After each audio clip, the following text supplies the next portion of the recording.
Rod Fleming in the Philippines here.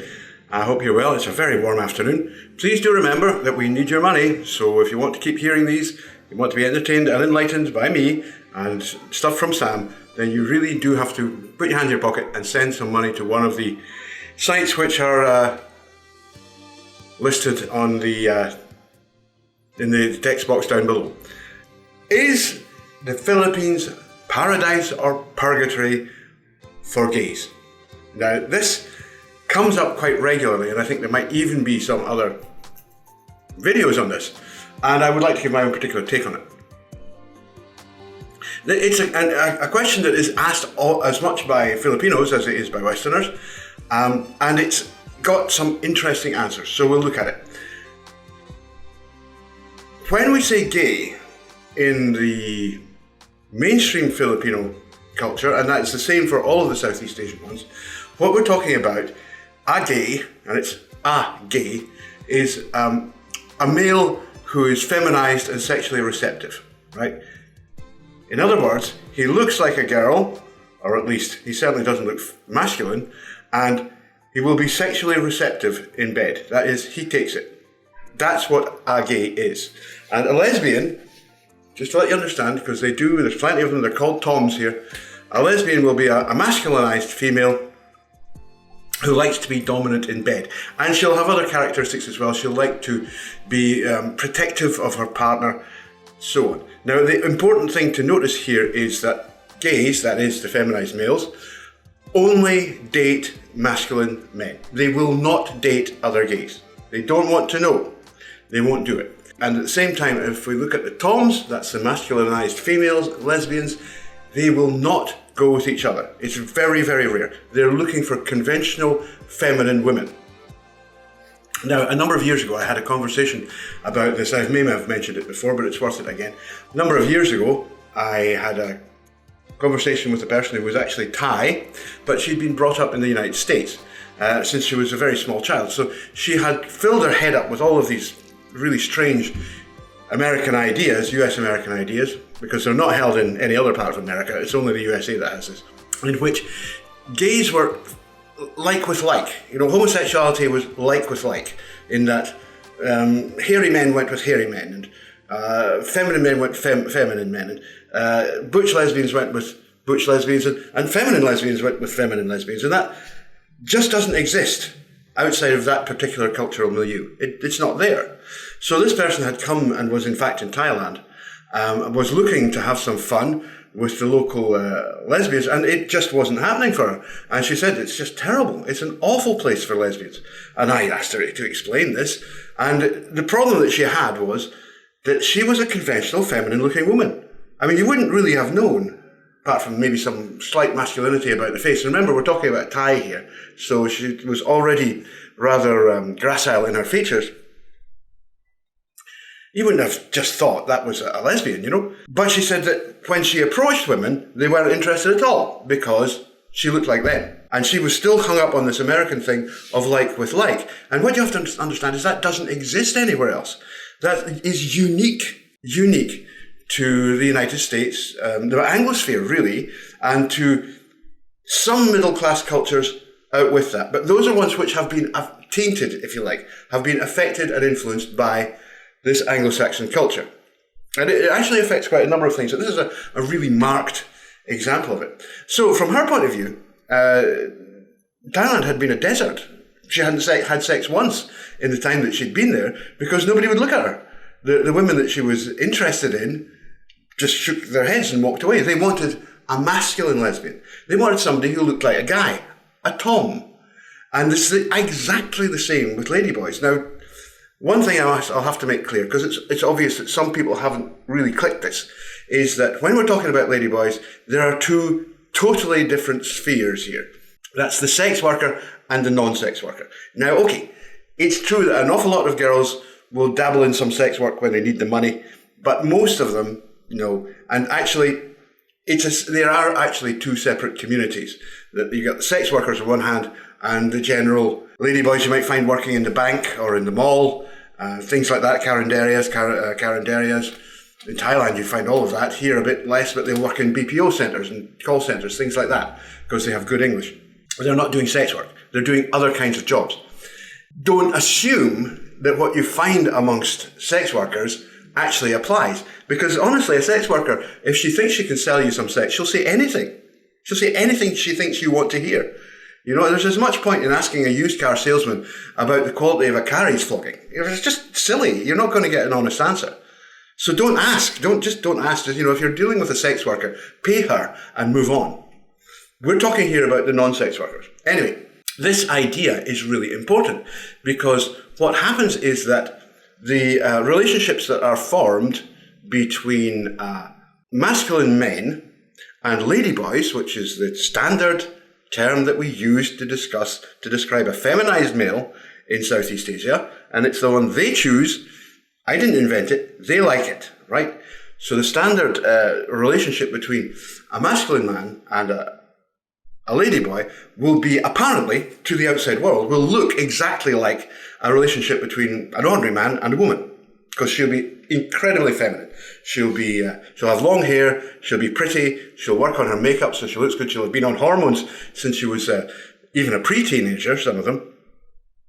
And so by the time she's early 20s, she is really a very attractive girl indeed, a beaut. And if she's HSTS, she will be also petite, slightly built, and all the things that they are, so that you're looking at quite a little dolly there. And certainly a girl that nobody's going to stand up and say, oh, look, two guys together. It's just not going to happen. It just isn't. And what these relationships actually are is heterogender, right? The two parties are of opposite genders.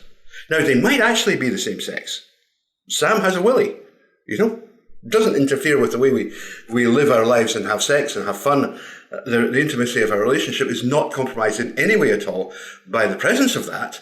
She is a girl. She is a girl in bed. She's a girl in every way. She doesn't do that thing to me. I do that thing to her. Do you understand this?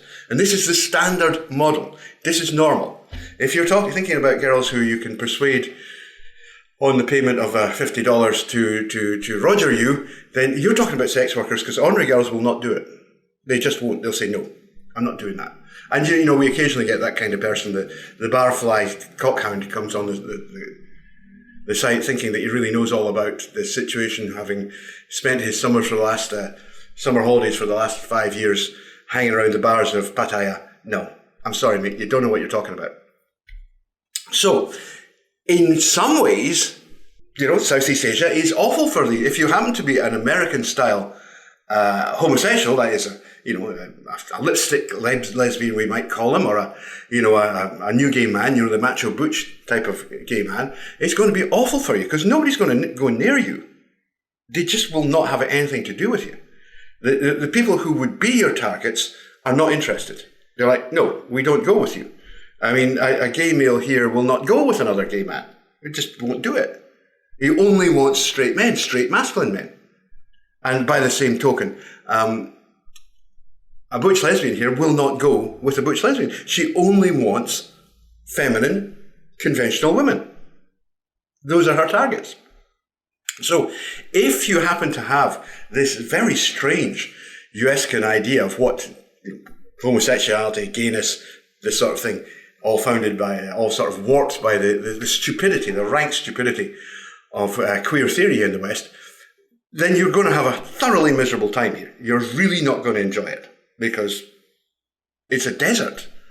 It is actually purgatory for you. You'll see people that you really would like to go to bed with and they're just not interested. They go, no, I'm not going to know about you. No, not happening. However, if you are of the Asian model, if you're, for example, a feminized male who's quite happy to present as a woman and who is good at it, who looks good, who makes a beautiful woman. I'm putting some pictures up here. If you're a girl like that, then it absolutely is paradise for you. Certainly as far as foreigners are concerned. We'll come to that in a minute. Because nobody will criticize you for it. What you would get criticized for is not quite passing. If you pass completely, nobody's even going to notice. I mean, how would they notice? If they know you personally, they might occasionally, if Sam still gets that from some of her friends from the barren guy she comes from, if they see her in the street, they'll be, hey, Bakla. But she's all right with it because these are friends of hers who've known her for donkey's years, So they've seen her, watched her grow up, and they know exactly what's going on here. It's not a deal. It's not offensive in any way at all. But this is how it works, is that in this culture, homosexuality is the non-sex conforming individual, right? So a homosexual male looks or acts or is feminized in some way, right? And a homosexual female is masculinized in some way. But their partners are ordinary. They're just ordinary people. And we don't need to go into why people do this. And so for people like that, yeah, this is a bloody paradise. There's no doubt about it.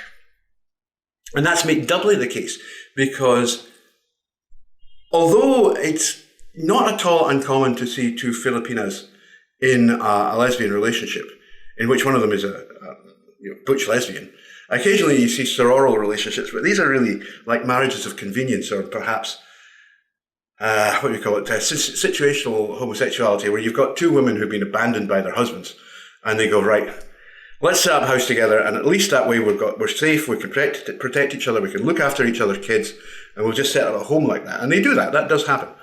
But it's not like, these aren't really lesbians, They're just women who want a little bit of comfort, and they get it from each other.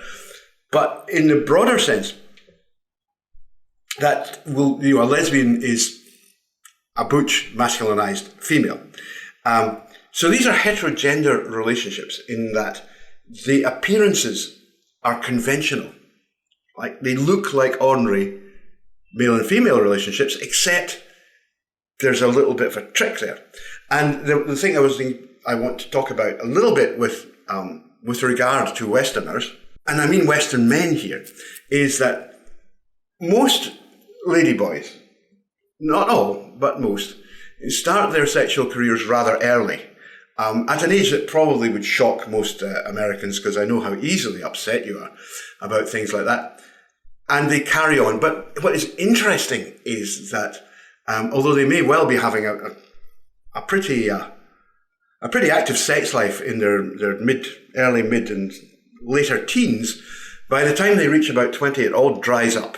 And I've lost count of the girls who've said, between the ages of 13 and 19, I mean, it was great. It was all the time I was with guys. It was no problem. It was lovely. And then when I was 20, it just stopped. I just didn't have anybody. There's a reason for that. And the reason is that the boys that they had been dallying with and providing sexual services for, let's be clear, at that point started to look for women because they want to get married. Now, you can't have to understand that here, unmarried women are off limits. Young girls, virgins, you can't touch them. You could end up dead. In some parts of Southeast Asia and some other parts of Asia, you almost certainly would end up dead. The business of female virginity is taken very seriously indeed. It really is. And even young men who are engaged to women, they're not allowed to have sex with the girls they're engaged to. So what do? Well, they have sex with baklas. That's what they actually do. They find a cute bakla, preferably perhaps one who looks very feminine, wears her hair long, wears dresses or shorts, the usual bakla uniform, and he'll be like, how about we go up the woods together, hey? And she will quite happily go. And that's how she gets her satisfaction. It's a little bit different for the Toms, but it's really somewhat similar because, remember, a Tom can't do anything about a natal woman's virginity, right? He can't, because it doesn't have a penis. And quite honestly, genital reconstruction here is very rare amongst male to feminines. Very rare. Probably only about under 5% will have it. It's just non-existent amongst female to masculine. They just don't do it at all. So they don't have penises. They're going to be fricatrices. They're going to rub together or play with some other toys or use an Asian radish or something like that. But they're not going to have a penis entering the woman, and therefore her virginity is completely unsullied. And yes, yet again, what happens here is that girl will get to be maybe 20, and yeah, she wants to get married. She wants to find a man to marry. So she has to stop fooling around with the girls. And she has to settle down with a guy. And be engaged to him and here, engagements can be very long. Without sex, no sex in the engagement, until they are actually married. Extramarital, this is not a paradise for extramarital sex, guys. This is a very conservative society, and it's better for being so. So what actually happens is that when they reach around about 20, both the backlads, the ladyboys, and the toms, that's the butch lesbians, just run out of partners. They run out of partners because they're all away trying to get married. And that's that. So who do they have that can rescue them from a lonely life of misery? Well, they can't go with others like themselves, right? That just doesn't happen here. Gays don't go with gays. Lesbians don't go with lesbians, right? They don't do it. That doesn't happen. You can forget that one. That's part of a really weird Anglo-Saxon stroke USican bizarre thing that they do there, which is just totally weird and has only existed since about 1970. I mean, prior to 1970, if you went to America or Britain, it was exactly the same as here is now. And God forbid that kind of nonsense that happens in the West ever comes here. Please don't let that happen. But who is the person who rescues these boys and girls from their loneliness and misery? Well, I'll tell you, it's foreign men. It's people like me, usually older, who come to the Philippines and they go, I'd really like to settle down with one of these girls. I don't really want to have kids, though. And here's the thing, if you settle down with a Filipina, that is a natal woman, Filipino natal woman, she will either demand kids very quickly or she's already got them. And you'll have to look after them, bring them up as your own. Now, if you don't want to do that, if you don't want to have kids, if you're like me and you've had kids, I've gone through that stage of my life. I don't have any intention of repeating it. It was a wonderful stage. I absolutely wouldn't, there's no way I would undo that. It was lovely. And I love my kids, but I'm not doing it again. If you're like that, then you have to look at ladyboys, right? You just have to.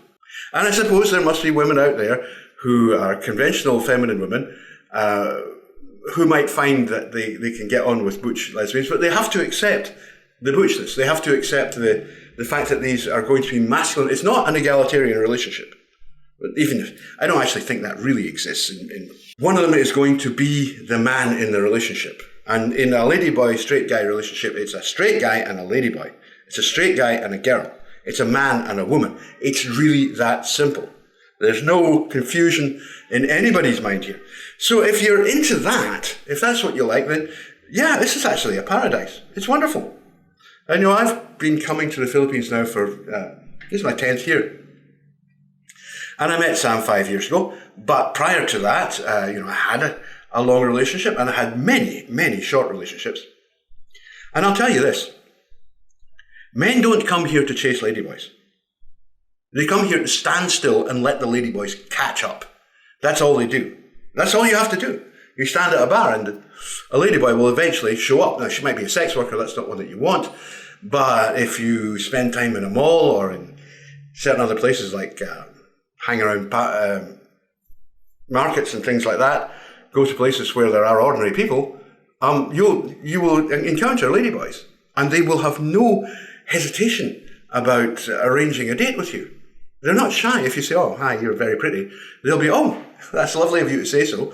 You want to go on a date?" That's what they'll do. It's just not an issue here. We don't go around chasing either women or ladyboys. We just don't do it. We don't have to. We really don't have to. So all those horrible, horrible, horrible blue stockings in the United States, I mean, you have to rethink what you don't know what you're talking about. You just do not know what you're talking about.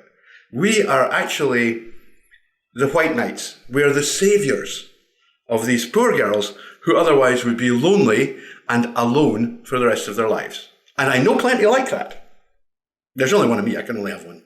And there can only be one Sam, But there's plenty of girls. It's not a problem. And I tell you, some of them are absolutely drop dead gorgeous. Stunningly beautiful women. But they happen to have cocks. So if you're the kind of man who would turn his nose up at a girl because she's carrying a few ounces of extra weight, then quite frankly, you need far more help than I could give you. Really a lot more help. But if you're the kind of guy who's confident in his sexuality and goes, what the hell? You're going in the back door anyway. Why was that? That's not going to get in the way. Carry on. There's an almost limitless number of gorgeous ladyboys here in the Philippines, in Thailand, in other parts of Southeast Asia. The cultures are a little bit different. The way that you do things is a little bit different, but they're basically all the same.